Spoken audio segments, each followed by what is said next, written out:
What is up, guys? So this video is going to be a little bit confusing because this started in New Zealand and is going to end here in my room in Singapore. This is a what's in my camera bag 2018 video, although I do intend to get a new camera bag, so let's just make this a what is my camera gear 2018 video. Let's get into it.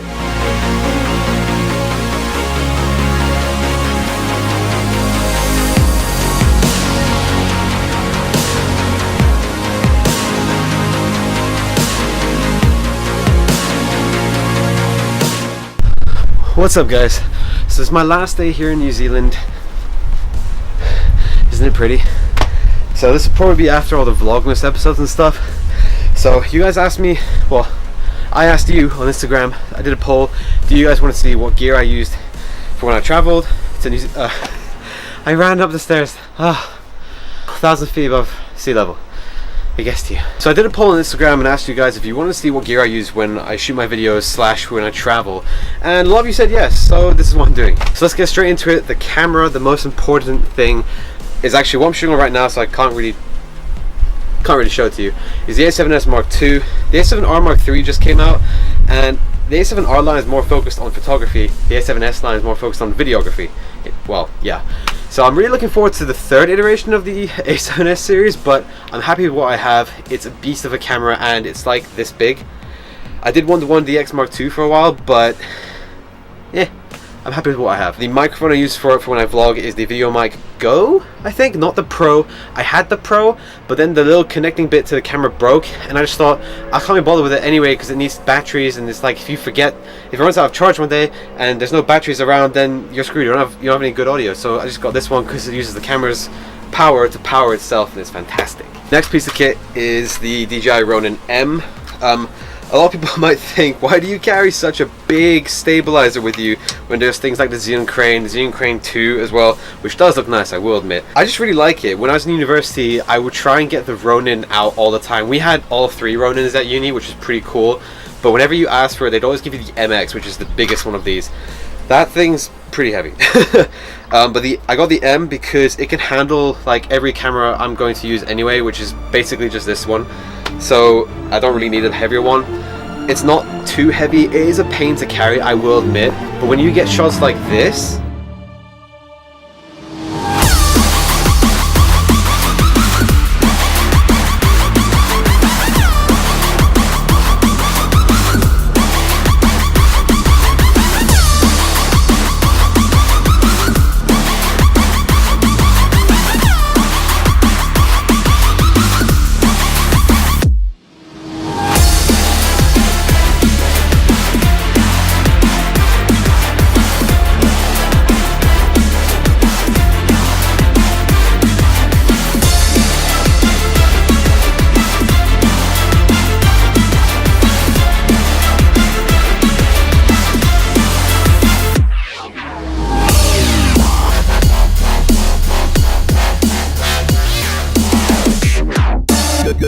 good.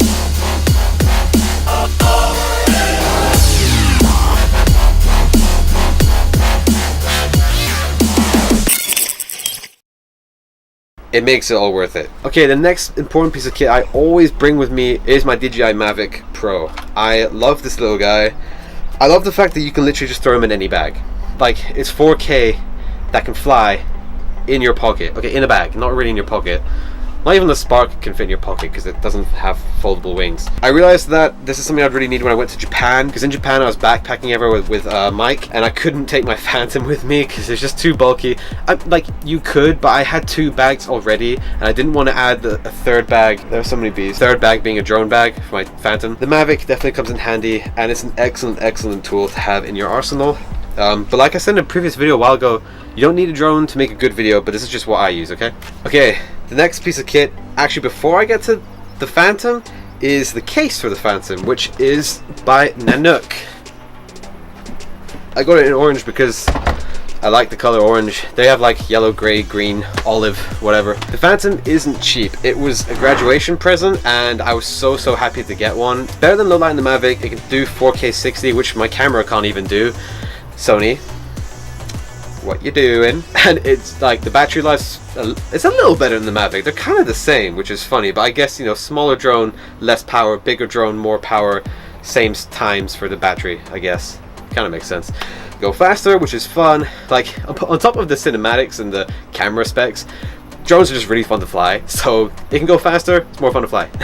Yeah, the Phantom, when it comes to quality, like when I do holidays like this, where it's with my family and I can carry more suitcases, we're not backpacking everywhere, we're not road tripping all the time, or if we are road tripping, it's like my dad driving, he got a big car, I can put my cases in and whatever, then I'll take the Phantom because I can.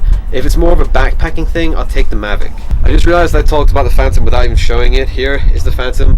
I put an owl sticker on it because I want to differentiate it from my friend's Phantoms. I've got a friend, hey Wayne, he's got a Phantom too, and he's got like Nexus stickers on it. He said it's his own brand, so that's cool. I'll show you guys the case real quick. Okay, so this is the case layout. What I like the most about it is that you can keep the propellers on, because that's something that really bugged me. Whenever I put it in the Phantom's own case that it came with, you would always have to take off the propellers, and it's not that big a deal. Like, it's not really an issue, but not having to take them off and then put them back on again saves you time. So really, it's great that you don't have to do that with this case. So you have 3 storage bays, no, actually sorry, 4 storage bays for batteries. I only have 3, so I just put like an ND filter in there. You've got the remote controller slot here. You've got cases. You got basically a side bit for like your charger. I put the multiple charging bay as well as the charger cable and some propellers in there, and then the little like firmware updating computer connecting cable. I just slid down there. This is meant for something else. I just don't remember. And then there's like these spare pocket things, like this. I don't know what it's for. So I took out one of them and I just put the ND filters in there because you need ND filters. Even though the Phantom has a mechanical f-stop, which means where the Mavic only can shoot at f2.8 and that is it, so you need ND filters for it, the Phantom can shoot up to like f11 or something, I don't remember. But even so, sometimes you get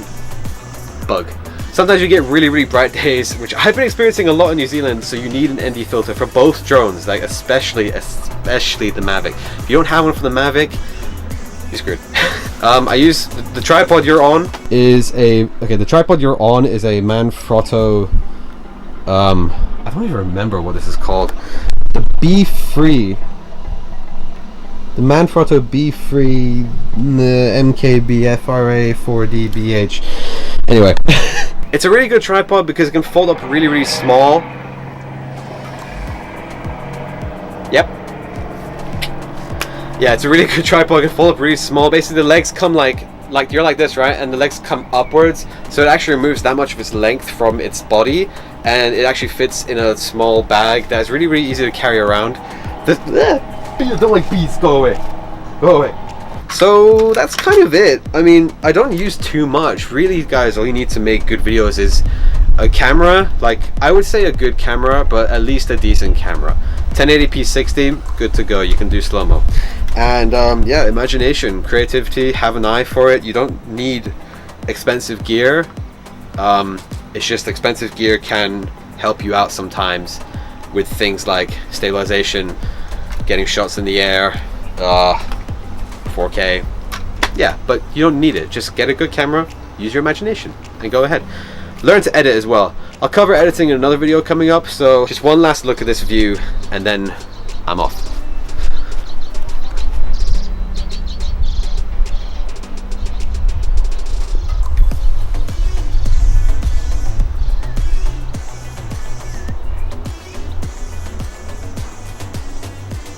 And that's all, folks.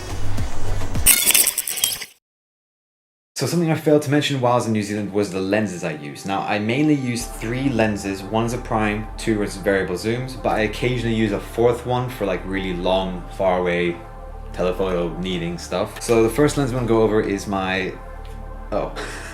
is the 35mm Zeiss 1.4, which is what I'm using right now. This is probably my favorite lens. For one, it is the only Sony lens I have, so it's the only lens that supports autofocus, and it is also the only 1.4 lens I have, so I can get some really, really nice, crispy, shallow depth of field shots, some really nice portrait shots, and it comes really in handy for low light situations as well. This lens wasn't cheap. It was like over $1,000, something like that, but I love it. It's my favorite lens. I use it like all the time, so it's definitely a worthy investment. Okay, the next lens I use, which a lot of people always talk about, is the Canon 24-105 on a Metabones adapter. This lens has definitely come in handy a lot of times. It can go quite wide, it can go pretty telephoto as well. So it's a very useful all-around lens when you don't have time to be changing lenses all the time. That's when I'd use this lens. And also I don't have a lot of telephoto lenses, so this is kind of the most telephoto lens I have, apart from this big guy over here. This is actually my dad's lens, but I use it more than him, and I've only used it once this year, which says a lot. This is the 24-500mm lens. As you can see, it literally fills the screen.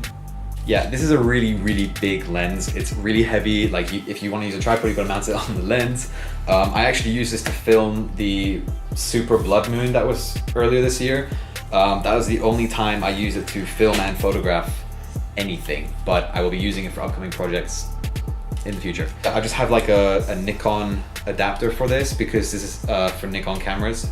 And then also I have a 2x converter on this, so it's actually a 400-1000mm lens when I want it to be, which is pretty cool. Okay, and lastly, my second favorite lens is the 16-35 by Canon f3.2. This one is not using the Metabones adapter. This is just a regular Canon EF E-mount converter, MC11, I think. Yeah, it's just, oh, I didn't know I had that actually. This is a fantastic lens. The only, I used to shoot Canon before I shot Sony, so these lenses are L lenses, and if you know, L lenses are very expensive. Like they're gonna be over $1,000 every single time, but the quality of the lenses is what makes them worth that price.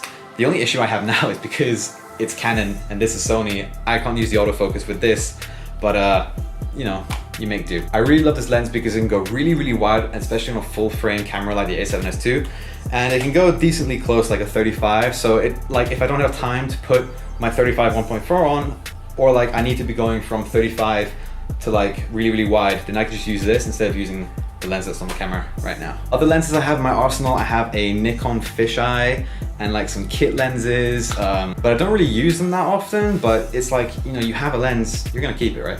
Okay, the next thing is the miscellaneous stuff. So this is gonna be like ND filters, batteries. These are the other bits and pieces that will go into the pockets of my camera bag that I'll use sometimes, maybe a lot, maybe not a lot. Okay, so first off, let's talk batteries. So as you guys saw when I was in New Zealand, I use a Ronin and 2 drones, so the Mavic and the Phantom. So I always obviously carry extra batteries for all 3 of them. You're gonna need batteries all the time. I mean, I carry like 5 batteries for this camera alone, partially because the battery life on this camera is really bad, but you do need a load of batteries because if there's something you really wanted to shoot and it's like, uh-oh, all my batteries are dead, what are you gonna do? I carry 3 of these, 3 of these, and 2 of these at all times. I don't carry 3 of these, even though I have 3 of them, the Ronin batteries, simply because the Ronin batteries actually last a really, really long time, which is very impressive, whereas these drone batteries only last like 20 to 25 minutes, so you need multiple batteries at all times. All right, next up is ND filters. Now I carry one for the, I almost dropped that.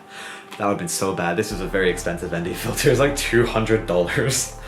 So I carry this ND filter at all times for this lens. It is the only ND filter I have for a camera lens because camera lens ND filters, variable ones anyway, are quite expensive if you get a good one.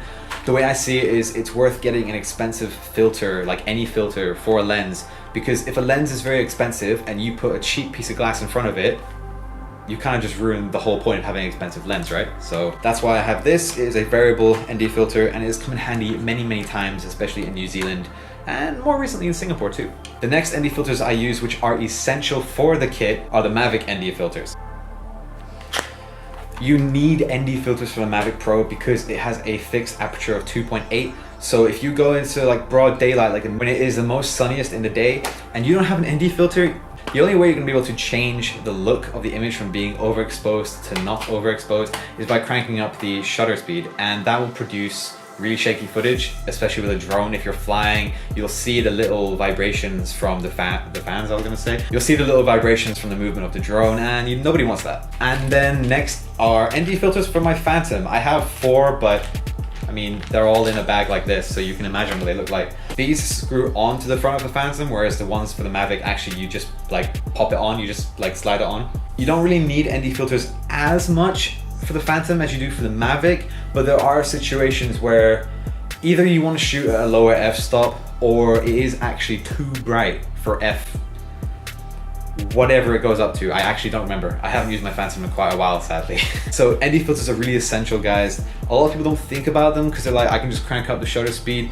But when you think about how your movement's gonna look in the shot that has a cranked up shutter speed compared to one that has an appropriate shutter speed for the frame rate you're shooting, then you start thinking about you need ND filters. Lastly is, I'm gonna have to screw this off. And the last thing that I usually always bring with me is this guy, what I'm using to record right now, actually. This is the audio is gonna sound so weird, I'm sorry.